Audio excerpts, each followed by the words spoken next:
আসসালামু আলাইকুম অষ্টম শ্রেণীর প্রিয় শিক্ষার্থীরা, আজকে আমরা তোমাদের বিজ্ঞান বইয়ের ৩১ পৃষ্ঠা নিয়ে আলোচনা করব।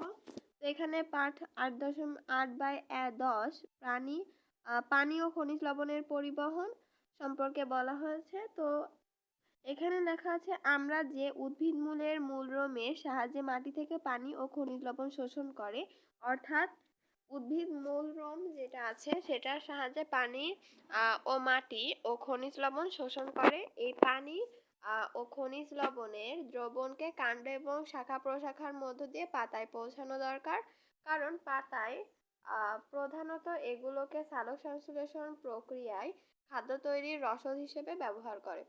তো এখানে পাতা প্রধানত এগুলোকে কি সালোক সংশ্লেষণ প্রক্রিয়ায় ব্যবহার করে, কি খাদ্য হিসেবে রসদ হিসেবে ব্যবহার করে এই পাতা। আবার পাতায় তৈরি খাদ্য উদ্ভিদ তার দেহের বিভিন্ন অংশে যথা কাণ্ড ও শাখা প্রশাখায় পাঠিয়ে দেয়। তারপরে এটা কি করে, তাদের যে কাণ্ড আছে, শাখা আছে, প্রশাখা আছে, সেখানে পাঠিয়ে দেয়। উদ্ভিদের মূলরোম দ্বারা শোষিত পানি ও খনিজ লবণ মূল থেকে পাতায় পৌঁছানো এবং পাতায় তৈরি খাদ্যবস্তু সারা দেহে ছড়িয়ে পড়াকে পরিবহন বলে। তো পরিবহন কাকে বলে এটা লিখে দিতে হবে, যে উদ্ভিদের মূলরোমের দ্বারা শোষিত পানি ও খনিজ লবণ মূল থেকে পাতায় পৌঁছানো এবং পাতায় তৈরি খাদ্যবস্তু সারা দেহে ছড়িয়ে পড়াকে পরিবহন বলে। তো এতটুকু লিখে দিলেই হবে। তারপরে এখানে আছে, শোষণের মতো পরিবহন পদ্ধতি ও উদ্ভিদের জন্য অতি গুরুত্বপূর্ণ। জাইলেম এবং ফ্লোয়েম নামক পরিবহন টিস্যুর মাধ্যমে উদ্ভিদের পরিবহন ঘটে। অর্থাৎ এখানে দুইটি টিস্যুর কথা বলা হয়েছে, জাইলেম এবং ফ্লোয়েম। তো তারপরে কি আছে, জাইলেমের মাধ্যমে মূল দ্বারা শোষিত পানি পাতায় যায় এবং ফ্লোয়েম দ্বারা পাতায় উৎপন্ন তরল খাদ্য সারা দেহে পরিবাহিত হয়। তাহলে ফ্লোয়েমের একটা কাজ আছে, জাইলেমের একটা কাজ আছে, সেটাও কিন্তু এখানে খুব সুন্দরভাবে দেওয়া আছে। সুতরাং জাইলেম ও ফ্লোয়েম হলো উদ্ভিদের পরিবহনের পথ। অর্থাৎ জাইলেম এবং ফ্লোয়েম কি একই, কিন্তু এটা কিন্তু পরিবহনের পথ। উদ্ভিদের পরিবহন প্রক্রিয়াটি নিম্নলিখিতভাবে সম্পূর্ণ হয়। অর্থাৎ উদ্ভিদের যে পরিবহন প্রক্রিয়াটি এইভাবে হয়, সেটা এখানে দেওয়া আছে। কি দেওয়া আছে যদি একটু দেখি, এই যে দেখো, এই একটা পাতা, পাতায় কিন্তু এই যে দেখো খাদ্য তৈরি হচ্ছে, পানি ও খনিজ লবণ মাটি থেকে পরিবাহিত হচ্ছে। এই যে মাটিতে যে খনিজ লবণ এইগুলো আছে সেগুলো এখানে যাচ্ছে, এবার এখান থেকে আবার এই পাতায় সেটা আবার খাদ্য হচ্ছে। তো তারপরে কি বলা হয়েছে, তারপরে বলা হয়েছে, উদ্ভিদের মূলরোম দিয়ে পানি অভিস্রাবণ প্রক্রিয়ায় এবং পানিতে দ্রবীভূত খনিজ লবণ নিষ্ক্রিয় ও সক্রিয় শোষণ পদ্ধতিতে শোষিত হয়ে জাইলেম টিস্যুতে পৌঁছায়। অর্থাৎ জাইলেম টিস্যুতে পৌঁছানোর আগে এই প্রক্রিয়াগুলো সম্পূর্ণ হয়। জাইলেমের মাধ্যমে উদ্ভিদের রসের ঊর্ধ্বমুখী পরিবহন হয়। ফ্লোয়েমের মাধ্যমে পাতায় তৈরি খাদ্যরসের উভমুখী পরিবর্তন হয়।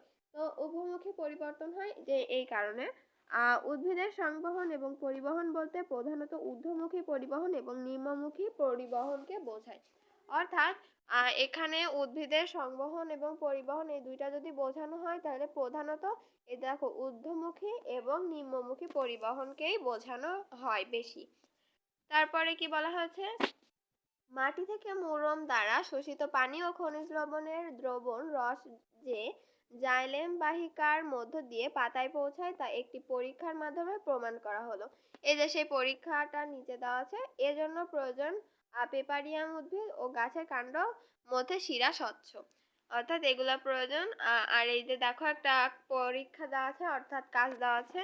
কাজটার নাম হলো পানি পরিবহনের পরীক্ষা। এই যে কাজটার নাম পানি পরিবহনের পরীক্ষা। তাহলে চলো শুরু করা যাক। প্রয়োজনীয় উপকরণ, এখানে হলো দোপাটি অথবা পেপারিয়াম উদ্ভিদ, বোতল, তুলা, লাল রং, পানি, এগুলা লাগবে হলো আমাদের উপকরণ। এবার পদ্ধতি, একটি নরম কাণ্ডের দোপাটি অথবা পেপারিয়াম উদ্ভিদ মাটি থেকে মূল সহ তুলে মূলগুলো পানিতে ভালো করে ধুয়ে নিতে হবে। এখন একটি বোতলের পানি নিয়ে তাতে কয়েক ফোঁটা লাল রং মেশাতে হবে। এবার গাছের মূল সহ অংশটি রঙিন পানিতে ডুবিয়ে রাখতে হবে। কয়েক ঘন্টা পরে দেখা যাবে যে কাণ্ড এবং পাতার শিরাগুলি লাল রং বরণ করেছে। অর্থাৎ ওই যে কাণ্ড আছে বা শিরাগুলি ওই লাল রঙে মিশ্রিত হয়ে ওই যে শিরাগুলো কিন্তু রঙিন হয়ে যাবে। গাছটি বোতল থেকে তুলে কাণ্ডের প্রস্থচ্ছেদ বা লম্বচ্ছেদ করে অণুবীক্ষণ যন্ত্রে দেখো এবং তা লিপিবদ্ধ করো। এবং তারপরে আমাদের একটি অণুবীক্ষণ যন্ত্রের সাহায্যে দেখতে বলা হয়েছে এবং সেটা এবার লিপিবদ্ধ করতে বলা হয়েছে। তোমরা পর্যবেক্ষণ করে তুমি কি সিদ্ধান্তে উপনীত হলে এবং তাতে কি প্রমাণ হলো। এবং আমাদের যে এটা পরীক্ষা করার পরে এটা অবশ্যই তোমরা বাসায় পরীক্ষা করবে এবং পরীক্ষা করার পরে এটা কি হলো সেটা পড়বে। তো এখানে কিন্তু আমরা কিছু নতুন শব্দ শিখেছি, সেগুলো কি নতুন শব্দ ব্যাপন, অর্ধভেদ্য পর্দা, ভেদ্য পর্দা, আন্ত অভিস্রাবণ, বহির অভিস্রাবণ, আয়ন, কোষরস, সক্রিয় শোষণ, নিষ্ক্রিয় শোষণ, প্রশেধন। এ কয়েকটা জেনেছি, দেখো এটা জেনেছি, এগুলা বিভিন্ন জিনিস আমরা জেনেছি। তো অধ্যায় শেষে আমরা কিন্তু এগুলো শিখেছিও অভিস্রাবণ কি প্রক্রিয়ায় হয়। তো আজকের ভিডিওটি এ পর্যন্ত, দেখা হবে পরের ভিডিওতে। আসসালামু আলাইকুম।